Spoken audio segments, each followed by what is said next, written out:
Okay, I got fixed. Good morning, everyone, and welcome to Wake Up with Toastmasters. I'm a little bit shaky today. I'm in charge. Can you believe it? Well, welcome. This is Wake Up with Toastmasters. We are live on Facebook, and today we are going to talk with Carolyn Vanzlow. Carolyn, what club are you with? I'm with Holistic Toastmasters, and we meet every Monday at 11:30 at Herbally Grounded in Las Vegas, Nevada. And your club, Phyllis, has changed my life. Well, I believe that Toastmasters has changed my life. Before the show, we talked a little bit about people that are in depression or been pushed down and do not have that glow and that outgoingness that sometimes comes back when we go to Toastmasters, because you gain so much confidence. What can you tell us about your journey in Toastmasters, and how long have you been in Toastmasters? Well, I know that there's a date listed somewhere, but it's under a year, and I'm going to speak from my heart, and this is something not a lot of people know, but I'm not afraid of it. I didn't realize how beaten down I was. I have a wonderful marriage, so it doesn't come from that. But through my associations, through things that I did, I would say more so from my career, I allowed a lot of things to go on that were directed at me that are frankly very unacceptable. And so I think what happened, Phyllis, over time is I became more and more reluctant to speak up. Mm-hmm. And a lot of this stuff, I mean, it hurt me a lot. And I think I just kind of backed up and went into a shell and stayed in a very safe environment, which is not how I'm wired. When I got to Toastmasters, I'd been thinking about coming for 25 years. And I finally decided it's time to go. So I did it online because it was safer that way. Mm-hmm. I was, when I look back at some of the things that happened, there was no reason to beat me down like that unless I represented some type of threat. You don't just randomly beat people down unless there's some mean people out there and they know who they are. And if they hear this, they know who I'm talking about. But it had put me backwards into a shell. So I started online, very welcoming. And I had no idea how challenging it was all going to be. I came there to speak.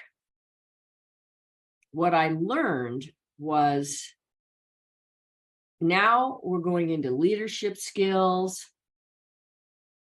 My big goal was to be able to talk immediately on my feet. And of course, that goes back to a lot of the things that were said and done.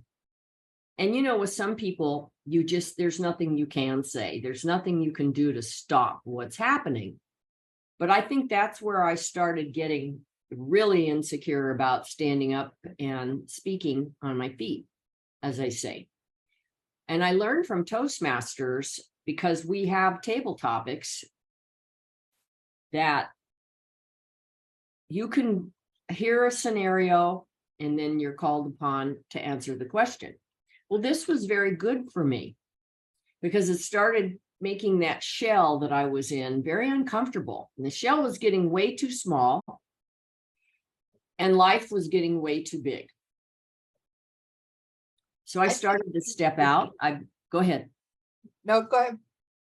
And I've made friends in Toastmasters that I feel like, I always joke like this. I'm from Oakland, California. So my homeboys are in Holistic Toastmasters, my homies. I think of them as my homies.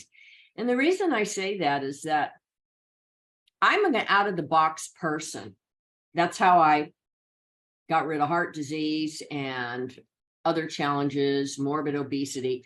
I'm out of the box. I don't follow the crowd. Toastmasters has helped me become comfortable in that position, even if I was speaking in a whole room full of haters. Doesn't matter anymore, because the skill set is what's important to me. And I know that if I practice enough, which I was going to ask you about practicing in a minute, Okay. I would be able to handle anything that came in my direction. And so I feel I've had some really big challenges in the past year, and eventually I'm going to have to go face to face with them. And I always go back to, oh, you're not going to threaten me anymore. You're not going to make me feel bad, because I have a new skill set. And when I stand my ground, you're not going to know what to say or do, because you're used to bullying. And I think that's a big thing in Toastmasters for my journey. Plus the fact, look at the wonderful people in this club. We have all kind of gotten together away from Toastmasters, and we go to other networking events. We're very supportive of each other. If I see something online that one of my homies is promoting their business, I share it. And I see that happening, that network, and that network is leading us out to other networks that are more compatible, at least for me, with what I'm doing. I feel like I've come home in a lot of ways, Phyllis, but I think I had to get to that point where I was just so hurt and so withdrawn that I had to get, you know what they say, it's always the darkest before the dawn. Well, many people tell us that not Toastmasters, but speaking in public is the greatest fear of all people. And what I think it is that we have been pushed down. We've not been accepted. And we feel that what we have to say is not important. Yeah. And that's where you're in Toastmasters. Every word that you say is important to your fellow members. They are all there wanting to support you to do whatever it is in your life that you want to accomplish. It doesn't necessarily have to be something in Toastmasters. Like you say, advertising other people's events, things that are happening with your fellow Toastmasters. People are more than willing to do that. And I think that's what happened to me. It took me almost 7 months before I was confident enough to walk in and sit back and see what happens. And then that wasn't what happened. You know, right away, I have to do table topics, which is an impromptu speaking. And yes, you do that. And then the next thing was giving your first speech, an icebreaker, 4 minutes about yourself. Yes, I did it. And I was told what a great job I did. And everybody was happy about my getting up in front of the room and speaking. They all thought I had something good to say. And I think that's what helps you get your confidence back. Mm-hmm. And so frequently we get members in that are afraid to speak in front of the public. But I think the confidence is they don't feel they have anything to say. And no matter what your opinion is, somebody wants to hear it. And we should all realize that we do have something good to say, something of importance. And I think that's right. what happened with my Toastmaster trip, is that I gained confidence. So all of a sudden, I'm thinking about me rather than the rest of the world that I'm trying to take care of. Mm-hmm. Yeah, it's a great, what can I say, investigative tool. Go to Toastmasters, find out how you really feel about yourself. Can you get up in front of the public and speak? And there will be someone listening. You know, you're right. And I was going to add something to it. And now I forgot, because that's what I do. Because that's why I interrupt a lot, because I know I'm going to forget. But it's so true. I think I hear this, people say this that aren't trained in Toastmasters. They will say something like, I know exactly what I'm going to say. And I used to think like that. I realized how many words I wasted, and I wonder how many people missed my message because I had too many words in there. And when I listen to someone speak now that's not a Toastmaster, we were talking about this earlier. You start hearing all the blips and the mistakes and the waste of words and the waste of knowledge too, because some of this is very good information, but it's so cluttered inside. It's like opening a drawer that you don't fold anything and you just throw all that stuff in there. That's how it affects me now, because I realize that if you had one thing to make a point with, focus on that. I bet everybody would hear that. But we want to cough up all this information because we don't want to miss anything. And then we want to tell everybody what we think they want to hear. Instead of, and I know what I was going to tell you. The thing about the public speaking now is I don't worry who's in that audience that may not like what I say, because when you're looking at somebody, everybody has a way of how they listen to you. And I can remember an incredible Toastmaster, Jesse, I want to say Mr. Dana Wall Oakley. Anyway, I was watching him and he's like, an archetype, and you are too. And I watch you and I think, oh my God, they don't like my stuff. But I go back right to the skill set and I focus more on the skill of the delivery of the message. Mm-hmm. And I still make the eye contact. And of course, at the end, when you guys evaluate, I have to eat some humble pie in my head and realize they weren't thinking that way at all. They were concentrating. It teaches you not to assume what somebody is thinking, because when the evaluations come out, they sound a heck of a lot different than you think you're getting this message of, oh, they don't like me. And the beauty of Toastmasters is that you teach us how to focus on the skill of the delivery of the message. And so you really don't have time to have two thoughts in your head. You got to focus on what you're doing. And that has helped me so much, because now I feel like, we always have scary people in our lives that you really don't want them mad at you because what's going to come out of their mouth, and they're very intimidating. And now it's like, okay, I'm going to listen and I'm going to evaluate it. I'm not going to have all this fear and emotional stuff going on inside of me. And I'm going to reply from my heart or my head. And I'm going to do it slow enough that I can choose my words wisely. I did not have that skill a year ago. I learned that in under a year with all of you. And look, all the years that I was intimidated. I think that Pardon? Yeah, Toastmasters is for everyone. And I wish people could understand that no matter where your skill level is, you're going to get something from Toastmasters. Whether it's the ums or the ahs, it's the impromptu speaking or listening skills. Can you listen and actually help someone else with your evaluation to improve their speech? But then it's what you think, personal thoughts on evaluation.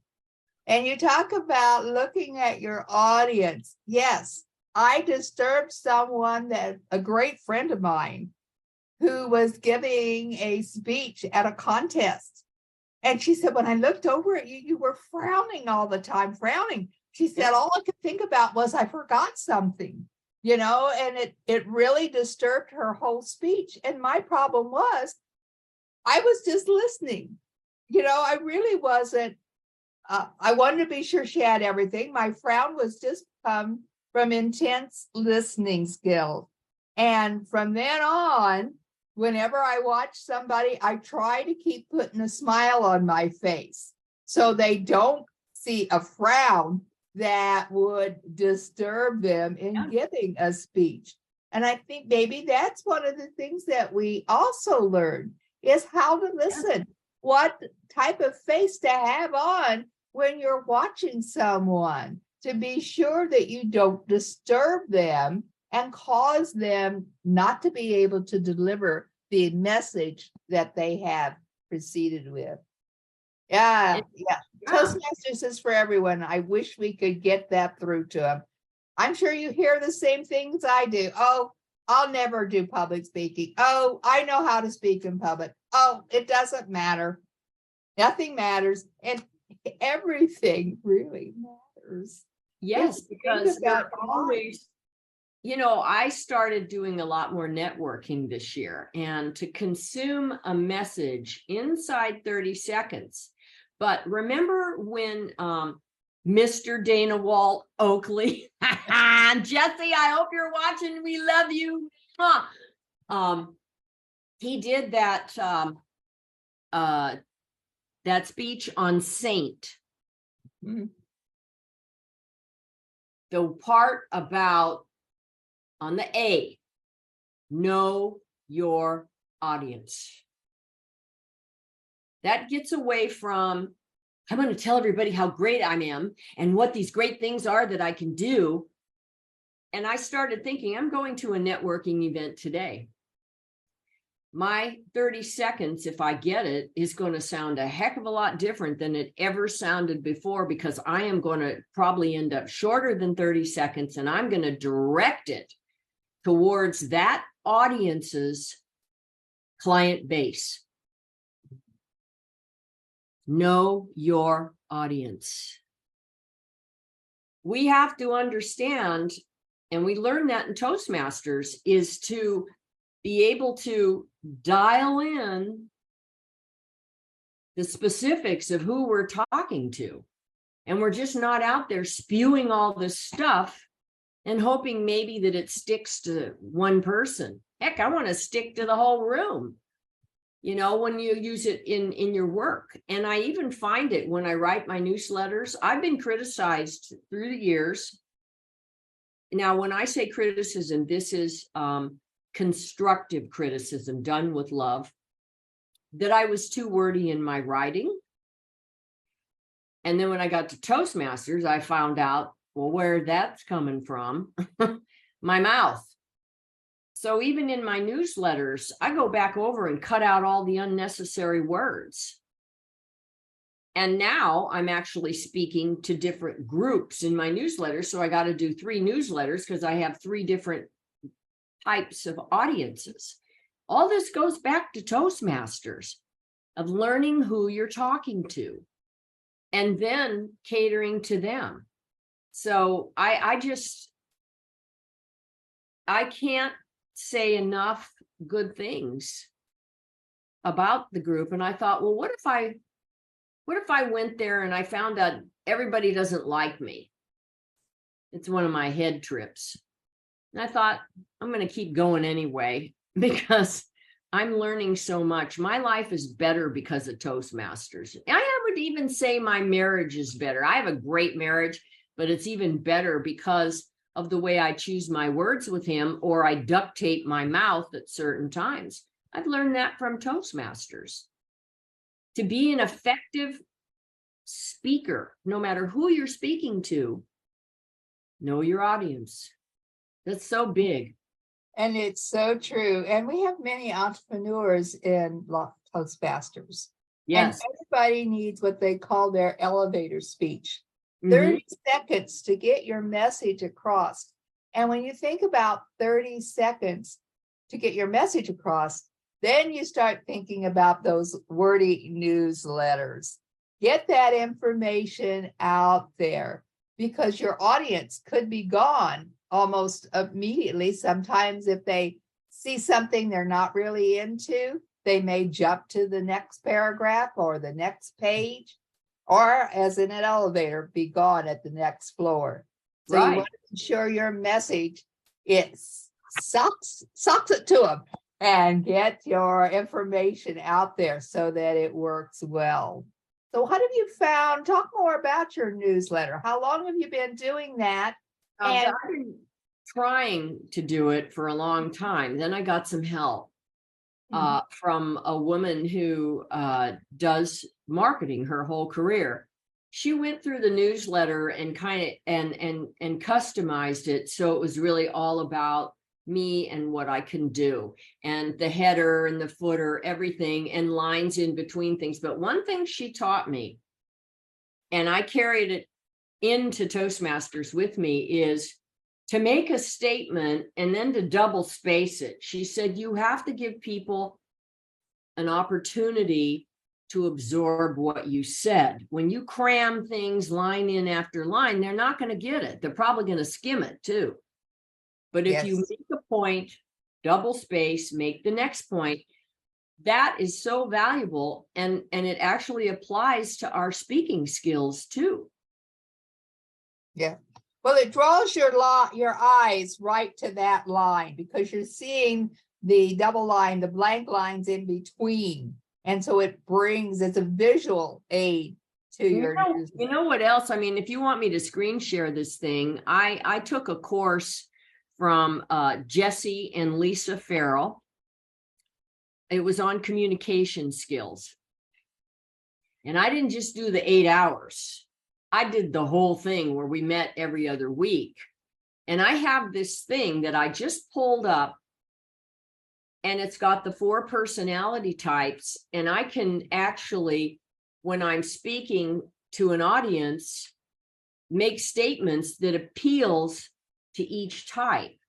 A person that is very strong, say a red type who's strong, and a decision maker, they need something bold.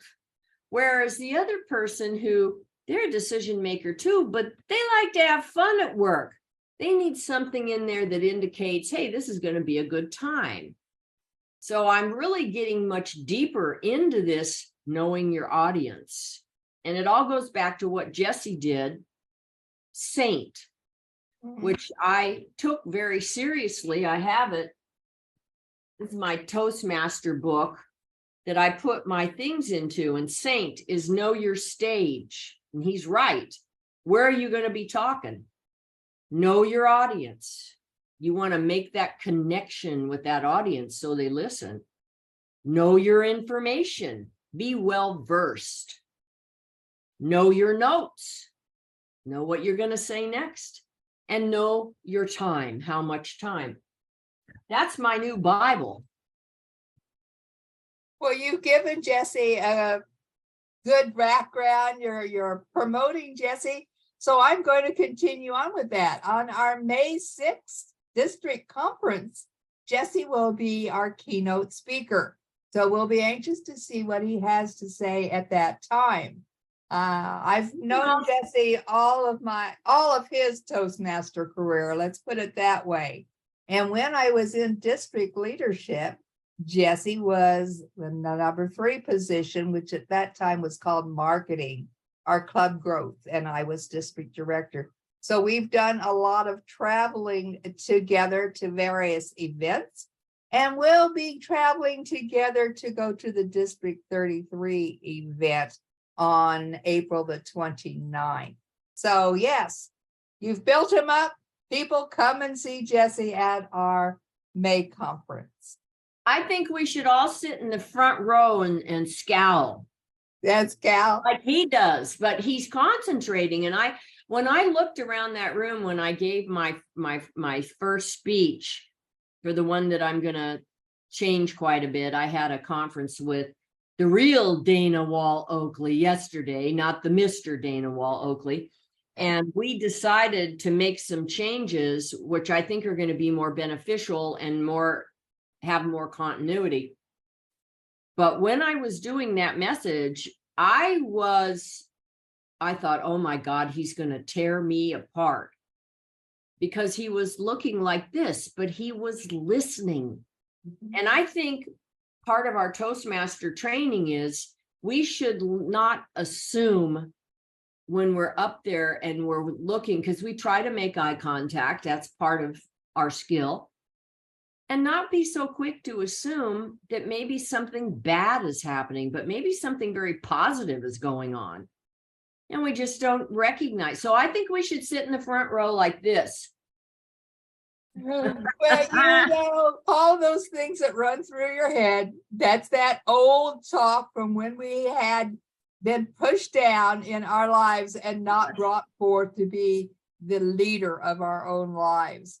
Yeah. So yes, we do have to get over that. But I think another year or two in Toastmasters and that brain power you've got going there, won't think anything about it. You'll just be happy to be up there in front and do your speech.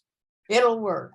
Well, I had something happen and I didn't really bring it up. It wasn't necessary. And I had some concerns about speaking because of haters. And I thought to myself, okay, what a great lesson. Yeah. I'm going to do a great speech and I don't care who hates me. This is a new way of looking at things. But the reason I would be able to do that, I know I'm stressing this a lot, is going back to that skill level that we have been taught, exposed to, and keep reaffirming and reaffirming and reaffirming in those evaluations. So the skill level is getting stronger than the fear. The fear is down here, but the skill level is going like this. And of course, the fear is going to decrease because the skill level is going up. And that's what's so exciting about this to me is I feel like I've been let out of my own personal prison, my head. As I say, as far as I'm concerned, Toastmasters is for everyone. It certainly has changed my life. We are now at 6:27 already. Can you believe our 30 minutes have just flown by? So I will announce that this is the last Saturday of the month coming up, which is game night at 6 o'clock. We will have a contest every Saturday in April. And I'm hoping that Ken will be back and he will have out our newsletter maybe on the 30th or the 31st so we can get all the information about all of the contests that will be happening in April. And then the Granddaddy, which is our district conference on May the 6th. I hope that each and every one of you will attend some of these contests and definitely the contest on May the 6th. So we're at an end. Any last words, Carolyn? Well, we're going to have our open house at Yes. Toastmasters, which means because we also offer Zoom, even if you're not in our area, you can still be a part of our meeting and participate. And if you're someone new that's considering Toastmasters, drop in, find out what it's about. It's going to be our open house. And I think you'll be pleasantly surprised at what's going on. And you don't have to be in our area. You can be in Timbuktu as long as you can get on Zoom and see us. And you might find out that you found, like me, I found my homies. You guys are my homies now. You're like family to me. And when you said that, when I first came on board, I didn't understand it. I understand it now a lot. So Holistic Toastmasters, which meet every Monday at 11:30 a.m. to 1. Come and visit. Open house will be April the 3rd. There will be light snacks. So come and have I think shrimp. We're having shrimp. So come and have a piece of shrimp with us or just a bottle of water, whatever, we'll have it there. And come and join us. We would love to have you at Holistic Toastmasters. There will be a newsletter or a invitation posted on Facebook. So as soon as Ken gets back, I'll send him our flyer and he will put it on the district website. So Wonderful. it will be posted. So, Thank you, Phyllis, for inviting me. It's an honor to talk with someone that's as accomplished as you are. And yet you're my favorite kind of person. I've always said the best of the best is the most humble. And I would say that about you. And the more I hear you speak and conduct yourself, the more I'm convinced that I really need to grab onto the side of you and learn a lot more, because I think you have a beautiful soul and you know how to speak from your heart, and knowing that you were shy and didn't do it is just almost unbelievable now. thank you. Thank Yes. you for being an inspiration to people like me, because I'm just a little baby. I'm still in diapers, you know. You guys are teaching me to walk. Well, I think that we are done. We will tell everyone goodbye. Tomorrow, G. Williams will be here on Wake Up with Toastmasters, and again on Monday. And I will see you back here on Tuesday with Wake Up with Toastmasters, and Ken Richardson will be back. Have a great day, everyone. Bye.